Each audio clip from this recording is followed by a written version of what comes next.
friends, welcome to my channel. I am Yaman here. Today I am going to teach you unit number 7, physiology and injuries in sports. Today my topic is physiology and physiological factors determining components of physical fitness. So let's start today. First of all, I would like to tell you the meaning of physiology. Physiology is the branch of biology that deals with the normal functions of living organisms and their parts, or the study of how living organisms function, including such processes such as nutrition, movement and reproduction. हम इसे ये भी कह सकते हैं शरीर क्रिया विज्ञान. In short, this is one of the branch of biology also.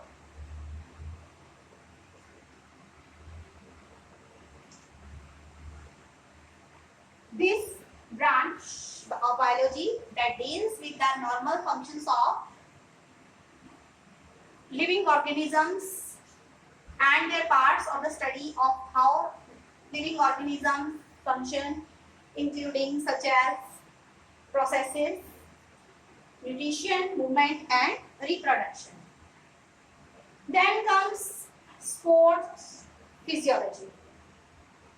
Sports physiology, it is also the study of long and short-term effects of training and conditions on athletes. Okay. The study of long and short-term effects of training and conditions on athletes.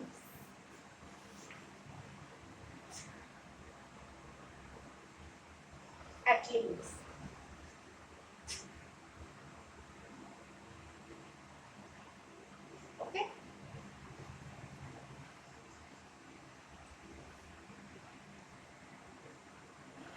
So we can say about here physiology, again the branch of biology. It is the science of how living things function normally. When exercise is done, there are many changes that take place in the body.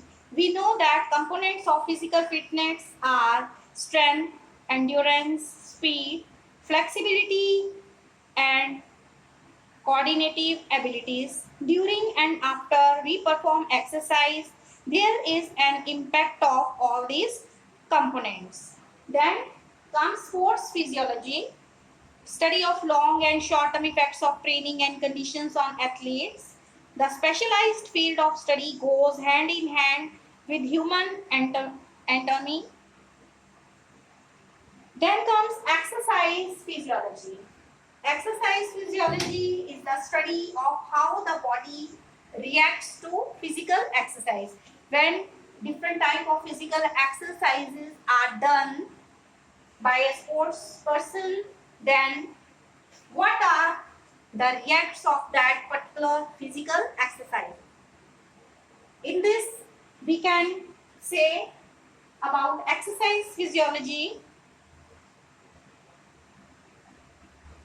We know about how the body adapts to ongoing exercise and any changes to a routine. In the human body, we majorly study skeletal, muscular, nervous, endocrine, cardiovascular, metabolic, respiratory, digestive, urinary and reproductive systems, which are somehow affected by exercises. During exercise, all systems of our body work jointly, but responses of these systems are independent.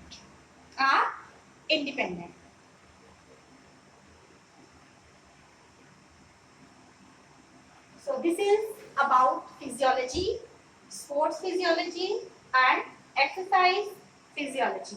So next we will learn about the physiological factors affecting here or here determining components of physical fitness.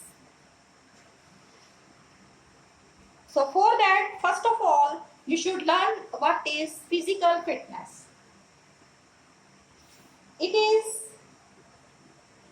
Physical fitness is the ability of doing different types of tasks without fatigue. कि बिना थके हुए हम कोई different type की physical जो exercise है वो कर पाते हैं. That is called the fitness ability. Physical fitness is considered as measure of the body's ability to perform effectively and efficiently in work. That's why we call that physical fitness. So physical fitness is considered as a measure of the body's ability to perform effectively and efficiently in work and leisure activities to be healthy, resist hyperkinetic diseases and emergency situations. So first of all, you will learn about hyperkinetic diseases. Diseases associated with disuse and physical inactivity is called hypokinetic diseases. Okay. So now physiological factors responsible here determining components of physical fitness. First is endurance. Number 2 is strength. Number 3 is speed. And number 4 is flexibility. Today you will learn about endurance. Today, endurance means the ability to perform cardiovascular functions like running and swimming. The ability to perform cardiovascular activities like running and swimming, that is called here endurance. Okay, so endurance, you can say endurance can be defined as the ability to perform cardiovascular exercises like running, aerobic exercise or swimming for an extended period of time. Endurance exercise is characterized by one simple requirement, the necessity to sustain repeated muscle contraction.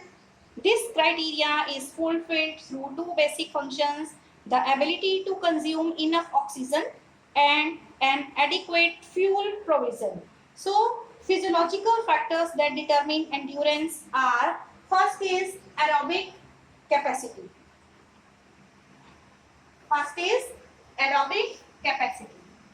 It includes oxygen intake, oxygen transport and oxygen uptake. Okay. So, we can say about here aerobic capacity describes the functional capacity of the cardiorespiratory system, the heart, lungs and blood vessels. While performing any activity, muscles require energy, as you know, which can be supplied by the presence of oxygen. Aerobic capacity determines cardiorespiratory performance and the maximum ability to utilize oxygen from circulating blood. The aerobic capacity depends on the following factors: oxygen intake, oxygen transport and oxygen uptake. Now, how this oxygen intake is done? So, oxygen intake can be defined as amount of oxygen taken by the lungs from atmosphere. That is oxygen intake, and this oxygen intake depends on lung size, strength of respiratory muscles, chest cavity size, etc. So, this component endurance means endurance. It is an important component during prolonged exercise. So we can say important component of endurance capacity during prolonged exercise. Then comes oxygen transport. When oxygen is taken by the lungs from atmosphere, then that oxygen is supplied to different muscles. Yes, from different to the different muscles. So we can say oxygen intake here. Intake can be defined as the amount of oxygen that can be taken by the lungs from atmosphere. Then after that, oxygen transport. Oxygen transport, while performing any activity, amount of oxygen taken into the blood from lungs has to be transported to working muscles. Oxygen transport depends on the amount of oxygen absorbed by the blood from the lungs and ability of circulatory system to carry it efficiently to the working muscles. This is oxygen transport. Oxygen transport. Now, oxygen is taken from the lungs by blood and it is transported to the different muscles. Different muscles.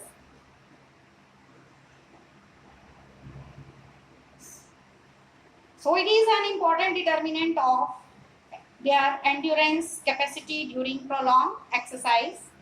Then comes oxygen uptake. Oxygen uptake refers to the amount of oxygen which can be consumed by the body and utilized at maximum exertion. Sometimes maximal oxygen uptake is referred to as maximal oxygen consumption or VO2 max. If you increase your oxygen uptake, you will run faster, bike faster, and or swim faster. Your performance in any aerobic endurance activity would improve with an increased or high maximal oxygen consumption. Then comes lactic acid tolerance. Number 2.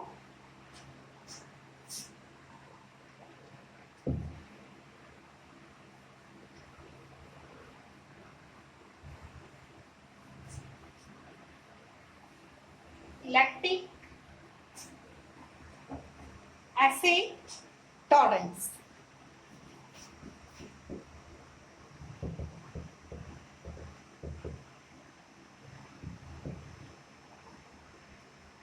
So lactic acid tolerance,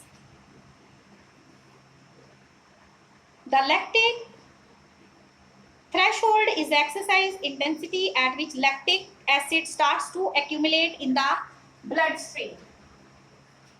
In the bloodstream, it is a useful measure to decide exercise intensity for training in endurance sports, that is long distance running, cycling, rowing, swimming, and cross-country skiing. A higher lactate threshold delays fatigue and thus increases endurance.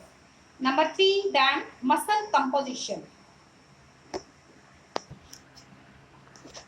So we can say about lactic acid tolerance. This is the lactate threshold, the exercise intensity at which lactic acid starts to accumulate in bloodstream. It is a useful measure to decide exercise intensity for training in endurance sports, long distance running, cycling, rowing, swimming, and cross-country skiing. Then comes muscle composition. Muscle compositions, there are, as you know, there are 2 types of skeletal muscle fibers, namely, first is slow twitch muscle fiber and second is fast twitch muscle fiber. So two types of muscle fibers are slow twitch and fast twitch. These fibers differ in how rapidly they can generate force, the types of energy system they use, and how quickly they fatigue. Regular training can help in changing the relative proportion of slow and fast twitch muscle fibers in an individual. Slow twitch muscle fibers are of primary importance during endurance sports such as long distance running, cycling at a moderate pace. They have an advantage for activities that involve endurance since they use aerobic metabolism for fuel and are less resistant to fatigue. Then comes economy of movement. Economy of movement refers to efficiency of doing a task in terms of the energy expenditure, and economical movement contributes to improve endurance of an individual. Athletics with a high exercise economy spend less energy, consumes less oxygen at any given workload. A particular activity can be done in multiple ways, some of which are more energy efficient than others. For example, some athletes use a little less energy to do the exact same thing than others and have better endurance. Athletes often spend a lot of time training to improve form or style and thereby improve economy of movement. Then number 5 comes energy reserves or adequate fuel provision. So as we know, it's the ability to exercise for a long period of time requires energy, and human body is dependent on carbohydrates and fats for here long-term exercise here. So ability to exercise for extended periods requires adequate fuel. The human body is dependent on fats and carbohydrates to support ATP regeneration for sustained muscle contraction. The availability and utilization of these here substrates significantly affect endurance exercise capacity. So this is you have learned today about psychological physiological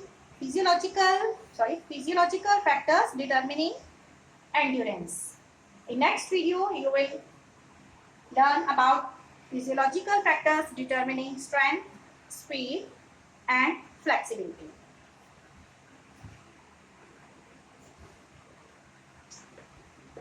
And thank you. Have a nice day. Take proper care. Stay alert. Stay healthy. Mask yourself. Take proper care. Thank you. God bless you. Thank you.